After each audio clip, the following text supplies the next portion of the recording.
আজ সন্দেশখালী মামলায় আবার ধাক্কা খেল রাজ্য সরকার, অর্থাৎ মমতা সরকারের মুখ পুরল সুপ্রিম কোর্টে।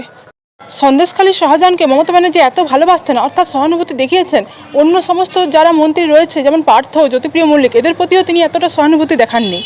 আসলে মমতা সরকার ভয় পেয়েছে যে এই ভোটের মুখে তার মন্ত্রীদের যদি জেলে যেতে হয় এটা খুবই খারাপ, এবং সে কারণে 2 সপ্তাহের জন্য সময় চেয়েছিল। 3 মাসের জন্য এই মামলা পিছিয়ে যায়। হাইকোর্ট শুধুমাত্র জমি দখল মামলায় তদন্ত চেয়েছিল। রাজ্য কেন কিছু বিশেষ ব্যক্তির স্বার্থ রক্ষা করছে এই প্রশ্নই করেছে সুপ্রিম কোর্ট।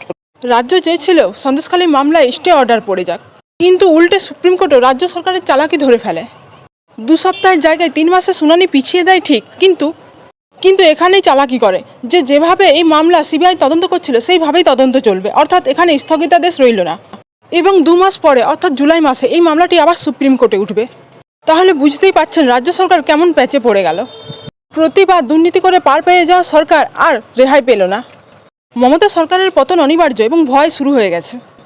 কিছু অতিরিক্ত তথ্য দেওয়ার জন্য আদালতে সময় চেয়েছিল রাজ্য সরকার, কিন্তু এ বিষয়ে বিচারপতি প্রশ্ন করেন যে মামলাটি যখন উত্থিত হয় সে সময়ই কেন এই তথ্যগুলি দেওয়া হয়নি।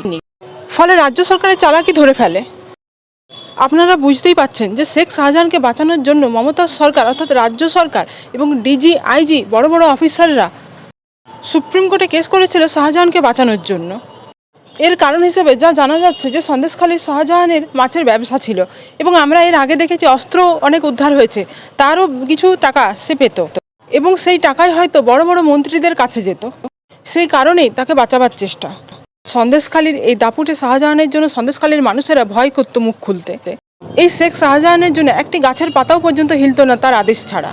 কিন্তু এখন জেলে গিয়ে যে কি অবস্থা হয়েছে বুঝতেই পাচ্ছেন। কদিন আগেই দেখা গিয়েছে যে তার চোখের জল পড়ছে।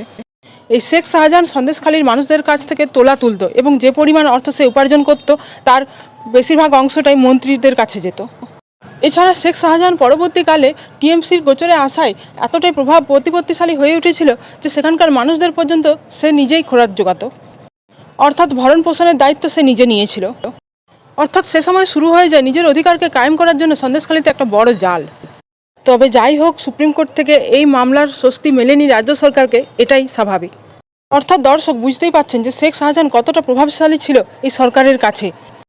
এই সন্দেশখালীর বাঘকে বাঁচানোর জন্য সরকার কতই না আপ্রাণ চেষ্টা করেছে, কিন্তু শেষ রক্ষা করতে পারেনি। আজ হয়তো সুপ্রিম কোর্টের বিচার শুনে শাহজাহানের বাড়ির লোকেদের চোখে জল আসবে, কিন্তু সন্দেশখালীর মানুষেরা একটা শান্তি অনুভব করবে এই অর্ডার শুনে। সন্দেশখালীর মানুষদের জমি দখল করে নেওয়া, বাড়ি কেড়ে নেওয়া এবং শ্মশান সেটা পর্যন্ত সে দখল করে নিয়েছিল। কতটা ওপর মহলের হাত থাকলে একজন এতটা প্রভাবশালী এবং অত্যাচারিত হয়ে ওঠে তা আপনারা বুঝতেই পাচ্ছেন।